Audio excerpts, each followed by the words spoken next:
What up, YouTube? Big Lou tapping back in with What to Do with Big Lou NFZR2.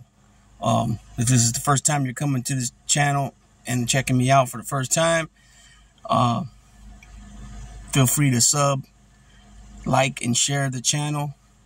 I do majority sports: basketball, football, baseball, boxing, MMA. When I do MMA, it's usually just UFC. And then also pro wrestling. Big on pro wrestling from the years of 80, 83, 84, 85-ish up till 90, 92, we'll say. Also go to the original channel, our original channel, where I'm part of a 3-man crew with Nelson and Carlos. And we do a wide variety of topics and some interviews. And it's a little bit of, East Coast, West Coast perspective. Me being from the West Coast, my co-hosts, my brothers, Nelson and Carlos, being New Yorkers from the East Coast. And it's cool. So if you don't mind, go check out us at the No Fly Zone Recons. Sub, like, and share both channels. Again, wide variety of topics over at the No Fly Zone. Just more wider variety of topics than here. Here, I'm majority sports, but I will drop some stories on prison, jails, and do some other type of things. But with that being said, this is something that came to my mind earlier when I heard something. I don't remember if I heard it in past going through channels on YouTube or if it was something I heard on TV, but it brought me back to the story of what happened. So let me give you a little background. So when you come to the prison, California Department so when I started coming through the system, it used to be called CDC, California Department of Correction. Okay, well, while Arnold Schwarzenegger was the governor, he added on an R. So it became CDCR, which stands for California Department of Corrections and Rehabilitation. And at the time, they weren't rehabilitating shit. You know what I mean? He just put it on there to make it look fancy, I guess. I don't know. But over the years, they have made some changes and primarily started with Governor Brown because, he was big on 3 strikes. Not so much big on 3 strikes, but a crime. And then, he started seeing what was going on with certain laws and stuff like that. And guys doing life, been down 20 years, 18 years on some bull crap, because they got struck out. So Jerry Brown was big on change. He started the SB 260, which was saying about kids being, I think it was guys that came in at a young age up until, I think the law, the original one, SB 260 was 20 years old, I think, or 21, I believe. I could be wrong about this. Don't quote me on this for sure.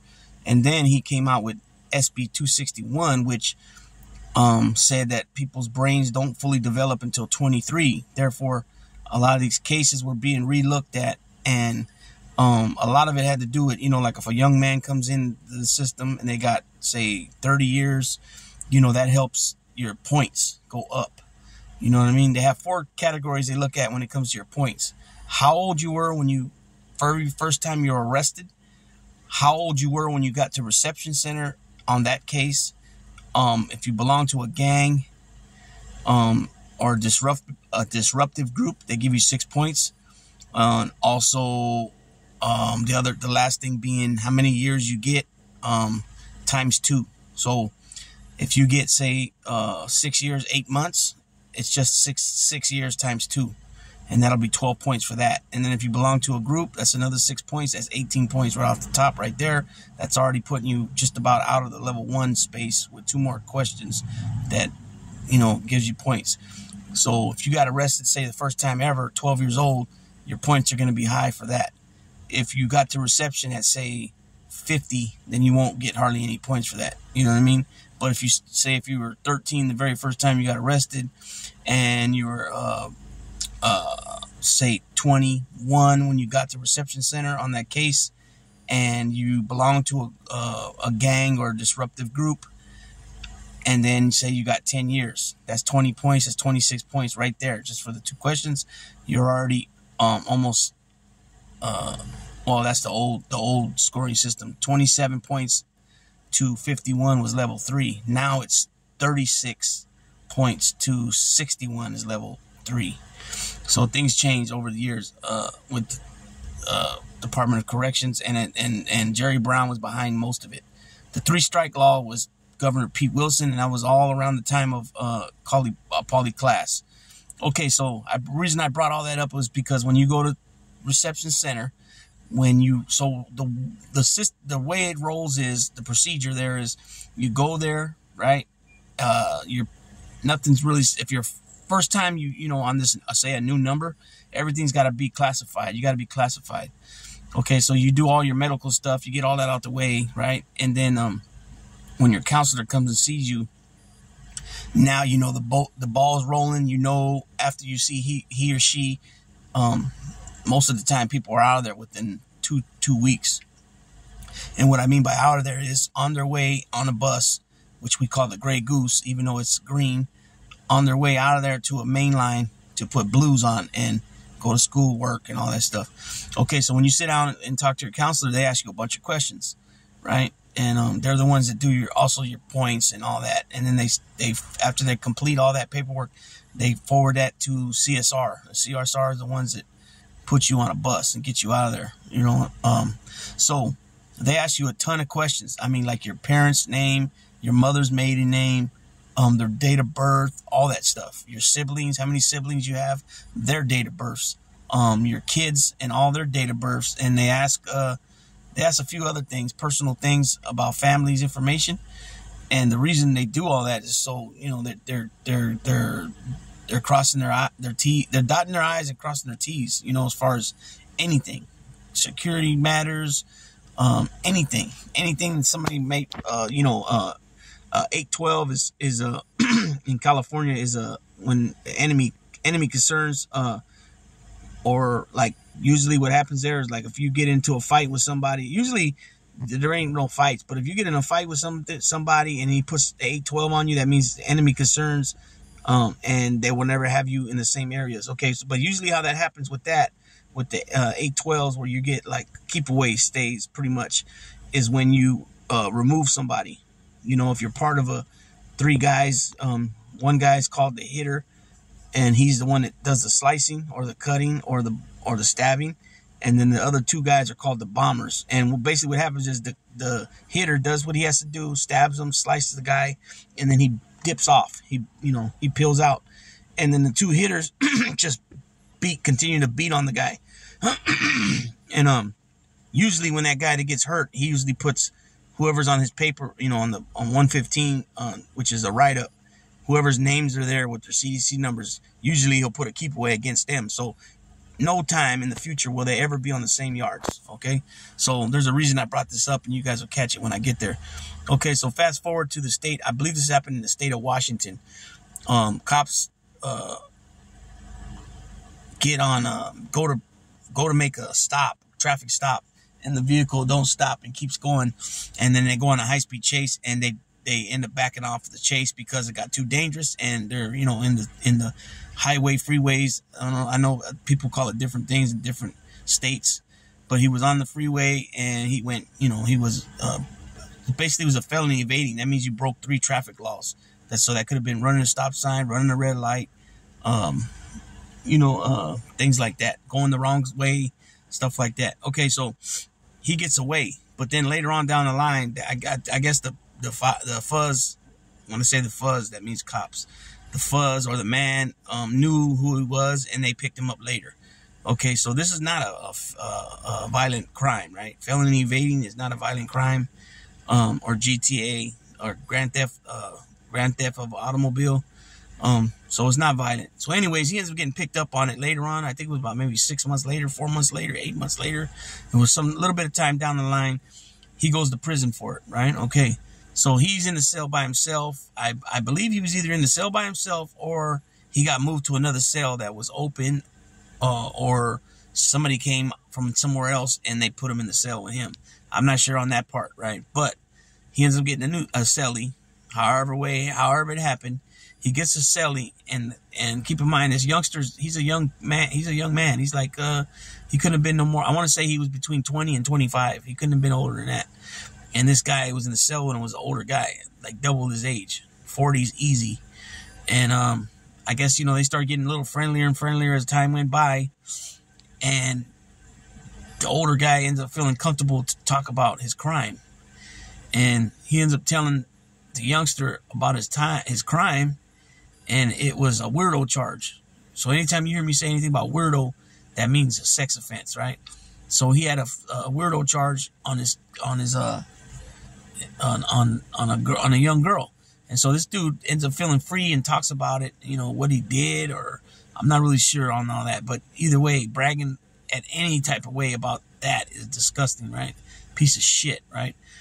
And comes to find out, man, this dude this guy is bragging about this charge, and comes to fruition that this guy did this little girl this guy hurt was the kid's little sister. And he finds out somehow that it was his little sister. And what happens with him was he ends up on their way to chow, or coming back from chow. He ends up, so they give you a coffee cup. It's a brown one. It's plastic. It's pretty hard, right? You can knock people's teeth out with them, things like that. So I imagine it was the same one that we get here in Cali. If not, it was real similar. So anyways, this youngster ends up taking the cup and beating the dude, just beat him with it, and he kills him. And the state of Washington, that county, ends up taking him to jail. Well, he was already in jail, but they pressed charges on him, and he ended up keep in mind, he was only doing 3 years, and he went to court and all that, and he got 25 to life. You know what I mean? And this is after the state of Washington dropped the ball, right? Bad. They did bad. I mean, just think about it. Not only was the guy on the same yard as him, right? Not only was put it this way. Not only was he in the same prison, right? He was in the same yard. And what I mean by yard is there might be 5 buildings on that yard. And the way California is, you got A yard, B yard, C yard, D yard, or you got yard 1, yard 2, yard 3. Now they're starting to go by alphabets. A, B, C facility, and Salinas Valley.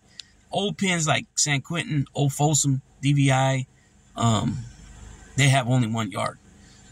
Soledad has 4 yards, and it's an old pin. So anyways, not only was this guy in the same prison, he was in the same yard, and same building, so same prison, same yard, same building, same cell.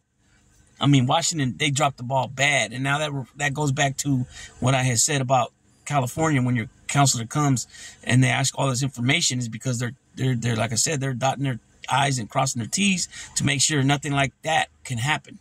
You know what I mean? So they messed up bad. And then they even messed up worse to put this kid in the cell with him. And then the kid, hurts the dude, and then he gets all that time life. There was no type of the heat of the moment. And I think the thing that screwed the kid up is that they found stuff in the cell that he wrote stuff down. So it kind of seemed like premeditated. Well, that's the issue they pushed, that it was premeditated, blah, blah, blah. 1st degree murder. He couldn't get a 2nd degree, or, better yet, a manslaughter. They pushed that. He got 25, I believe it was 25 to life. You know what I mean? So hopefully down the road, man, this kid can get some type of appeal, because that was their fault. But you know how it goes when it comes to a government entity. It's never their fault. Even if they make a mistake, it's never their fault. But it will be your fault and my fault, and that obviously the kid's fault in this one, right? No matter what the deal was. I mean, it's a sick situation for that youngster to be in, to find himself in, and all because, the state of Washington, Department of Corrections of Washington, dropped the ball and made its mistake, a huge mistake. You know what I mean? Or if it even was a mistake, who knows? Look what happened with Whitey Bulger.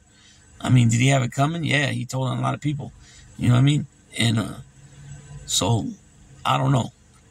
Some people would say it's a, conspiracy. Some would just say that, it is what it is. I'm going to say that the state of Washington dropped the ball and it's fucked up. And, anybody's going to defend their little sister, some shit like that. Their little brother, too. Anybody, family member to them, they're going to defend them like that. They were getting hurt, and by this weirdo. And the kid did what he had to do, you know what I mean? And unfortunately, it is what it is. So with that being said, man, I'm going to go ahead and tap on out. I'm tired. I'm barely hanging in there. I just got done We just got done moving some things around for my mother-in-law. We had to go get a U-Haul, so I'm a little tired. Just got a little sweaty, so I'm going to have to hop back in the shower and get ready to get back. Well, actually, I came back out to put some gas in the car for work tomorrow, and so that's where I'm at. So, all right, people, Big Lou going to tap on out. If this is the first time you're coming to my channel, like I mentioned before, please sub, like, and share. Feel free to comment. I respond back to all the comments on this channel and as well on the No Fly Zone Ricans, which is the original channel with my brothers Nelson and Carlos. Go check us out over there. Also, sub, like, and share at the No Fly Zone Ricans and here at What It Do with Big Lou, NFCR2. And with that being said, peoples, I'm gone.